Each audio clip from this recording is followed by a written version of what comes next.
Hello, everybody. It's Sheila. I'm here for week 4 and cardiovascular endurance training. We're not exercising this week, but we're figuring out what our current fitness level is and how we can best design our own fitness program. So you'll see there's the annotated PowerPoints here, cardiovascular disease chapter, the assignment for the week and what it is that you will be turning in, and then the actual assignment button where you'll attach, and then of course your discussion board. So a couple of things that I first want to make sure that we're on the same page about is exactly what is due this week. So when you open up that chapter, you will see this chapter. This is your assignment for the week, and the actual assignment is your assessment and designing your personalized fitness program. So again, you're going to read the textbook, watch some of the embedded videos, and then you're going to complete the fitness assessment that's most appropriate for you. I've taken the liberty to go ahead and choose a step test that you can do at home.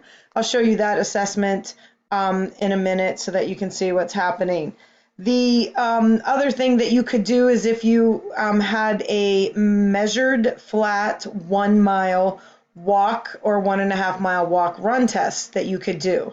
If you're doing those two tests, there's links in the book that show you where your materials and assessment information is about that. If you have that and the weather's conducive and you feel like you can do that, that's great. But there are no mile walk tests on a treadmill. So just so they can keep that in mind.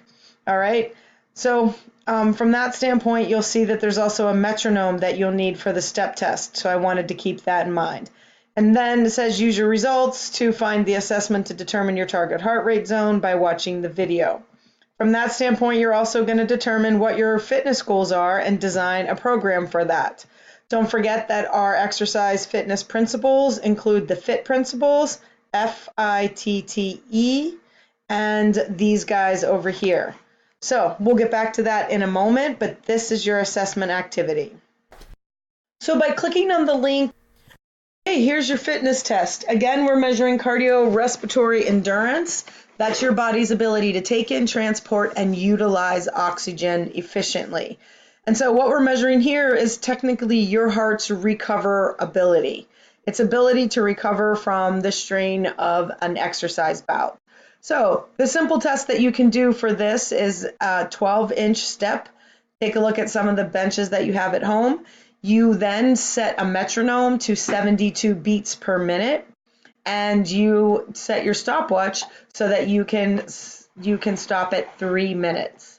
The metronome is a little sounding bell or a dink, dink, dink. You'll see this. I've put a link in here so you can have an electronic metronome. Every time you hear the sound, that's when you step your foot up, up, down, down, up, down, down. After 3 minutes of stepping, you will find your radial pulse. You will check your radial heart rate for 15 seconds. Simple 15-second beat, multiply that by 4, and then plug it into the correct chart below. The correct chart below is based off of your gender and age. So women are on the second chart. You'll see the age goes across here, and these are your heart rate responses. So you want to pay attention to those.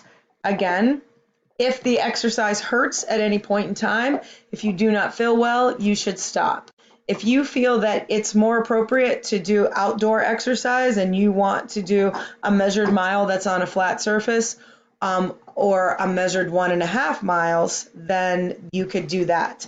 But otherwise, the 3-minute step test based off of the weather we've been having is the best effort that we can do right now. Once you finish this testing, there's a couple of other things that you need to do. Before I get to the testing other aspects, though, I want just to show you that this is what the metronome website will look like. This brings you to this site. Over here, you set the beats per minute, so you can go 70, and then just click this little arrow, 1, 2. And it starts by pressing start, and you will hear the sound up, up, down, down, up, down, down. Just a nice little beep. Okay? There we go. Okay, here's the chapter that you need to read for this week. It's called Cardiorespiratory Fitness, how appropriately named. So as you're looking through this, you'll start to notice the definitions and what it means and what is cardiovascular fitness. So that's all great stuff. But as we're going down through these pages, you're going to see some math. So again, as every chapter has, if you come to any blue highlighted item, you will see that this is an external link and you can go there and take a look at it. Why should anybody do cardiorespiratory endurance? So the thing that you want to really pay attention to is that cardiorespiratory endurance is the other thing that's effective in calorie burning. So it helps you burn fat, not just any type of calorie, but fat specific. The other thing is that it works your cardiovascular system. It's important to remember that our cardiovascular system or cardiovascular disease is the #1 killer in America today. So everybody needs to do cardiovascular exercise, not just people who need to lose weight. So you want to read some of those things and open up those links so that you can watch the videos, or read the article, or see whatever's happening. So here's how we're going to start talking about some energy systems, and you want to understand these energy systems and how they work within our bodies. There'll be some questions about that later, and I'll help you answer those. The other thing that we want to know is that we need to understand how to measure our heart rate response. And so, as I said before, there's a place where you can check your heart rate. This will tell you how to do that if you're unsure. Radial is always on the thumb side of your hand. So that's where you would check it. Again, here's how you create your own plan. You're going to design a plan. People said to me, well, there's no chart. How do I know how to design a plan? You get to design your own plan. Do you already belong to a gym? Do you already do cardiovascular exercise? Could this be a way to actually get your focus to be more specific and help you hone in and get a better program? Or are you perhaps just starting and beginning your program? Again, here's our FITTE principles. And so that's really important to take a look at that and see what we're doing. And then you'll see measuring intensity. And here's where this is going to be very specific to you. So the measuring intensity method that we are going to use is the Carvonin method. So it's right here on page 7. This is the Carvonin method. You will have a target heart rate range. And so it's really important to keep this in mind. As you're going through and you're doing the Carvonin method, we want you to pay attention to not only some of the factors that are variables, but age. That changes every year. You have a new birthday, your age can change. Your resting heart rate. Resting heart rate must be taken 2 mornings, preferably 3 mornings, and then averaged. So literally when your alarm clock goes off and your body relaxes, or better yet, when you just wake up naturally from your sleep, you would check your heart rate, and that's where you check it for a whole minute. Resting heart rate should be checked for a whole minute in this case. And then you would do that 3 mornings. We can't take a resting heart rate any other time of the day because it's not so resting. It includes other things that you've been doing and other activities, food, maybe you haven't eaten, caffeine, things like that. So you'll take your resting heart rate, and again, that's the average. So one of the things that you'll record are the morning that you took it and what time it was, and then those 2 dates, and then you'll average it out.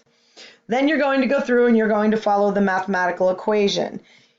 This mathematical equation is also using the 60 to 80% range. And we're not going to be doing a 60 to 80% range for each and every one of us. When we're doing this, we need to start to kind of figure out what's happening with our fitness level. So if we are below average in our fitness level, you would use a 60 to 70% range. If you were in what we call average, you would be using a 70 to 80% range. And if you were anything above average, you would be using a 75 to 85% range. So you may need to go back and forth and take a look at this and do this math a couple of times to figure out what your zone is based off of your fitness level. Okay? So then we'll go back and take a look at the actual FITTE principles. Okay, so we talked about the exercise prescription principles in the first week of homework, and so here we are back at it again. And now we'll address these principles each and every time as they relate directly to the different components of fitness. So for cardiorespiratory endurance, the frequency would mean, of course, how many times per week. But of that, how many times per week, we want to remember that 1 time per week is a weekend warrior, and it doesn't provide the best experience, nor does it really give any benefits. We want to note that 2 times per week is pretty much what helps us maintain. So if you're in a cardiovascular fitness category that makes you happy, then you would maintain it here. If you want to burn calories, fat particularly, remember, or you want to see improvement, you would work out 3 to 5 times per week aerobically. If you notice that you are wanting to compete for something, train for some special competition or something, then you would work out 6 times per week, perhaps. But never 7. We all need a rest. Remember, this is the prescription for exercise. This is not necessarily daily living. So I would still walk my dog. I would still maybe ride my bike around the neighborhood, clean my house, vacuum, scrub, that kind of stuff. But that's not considered exercise, right? Exercise is a planned activity very specifically designed around these principles. So that's how frequency works.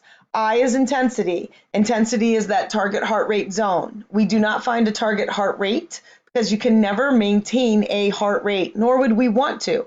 There's a zone. We need a range where we'll be able to maintain that. And so here it is the target heart rate zone. That's how we measure intensity for cardiovascular. Time is how long will you be exercising? And we would like for you to have a minimum of 15 minutes. Start off with 15 minutes. Your textbook says that the American College of Sports Medicine and the Center for Disease Control has 20 minutes. That's great too. But you can get better with 15 minutes. You can improve with 15 minutes. If you're severely deconditioned and you haven't exercised for a long time, or there's just the plain fact is that you don't have a lot of time to exercise, then you can do what we call intermittent exercise, and you can do 3 10-minute bouts a day. So take into consideration what might work for you when it comes to the time. So there's also a maximum time frame where it would be a 45 minutes. 45 minutes is what we consider the point of diminished return. And you may say to me, but wait a minute, people always exercise for 60 minutes, a class is 60 minutes. Well, remember, when we're talking about exercise, we're talking about in the exercise zone. There's a warm up, the exercise, and then a cool down. That whole activity might be an hour worth of activity. So keeping that in mind. All right, the second T is tight. So what type of aerobic exercise are you going to be doing? Many people love a fitness center, so they can go in and they can use a treadmill, they can use a Stairmaster, they can use a rowing machine, they can use a bicycle. Some people like group exercise classes where they go through and they can do bench stepping and Zumba and all of those types of classes. That's fine. Some people prefer to go outside. They run and cycle outside. Walking, always excellent. And so you have to figure out what type of aerobic exercise that you're doing. Keep in mind that gameplay. So if you're thinking that you want to play a pickup game of basketball with your buddies, the thing is that we get in shape to play sports. We don't play sports to get in shape. You want to keep that in mind. Okay? And then the final E is your enjoyment. We have to do what we love. Have some fun with it. Find something that's new and unique that you enjoy. Recuperation, that means, again, the frequency, how often we get 1 day off at least, correct? Overload, intensity, we have to challenge our bodies. That's what that means. Progression, slowly we'll improve this program and increase it. Reversibility, use it or lose it. Individuality and specificity means we train for what our goals are and we train to be individuals. All of us will get different results. Okay, I hope that's helpful. Design the best program you can, use a chart, design a chart, however it works. I'm looking forward to seeing everything. Take care. Have a great day.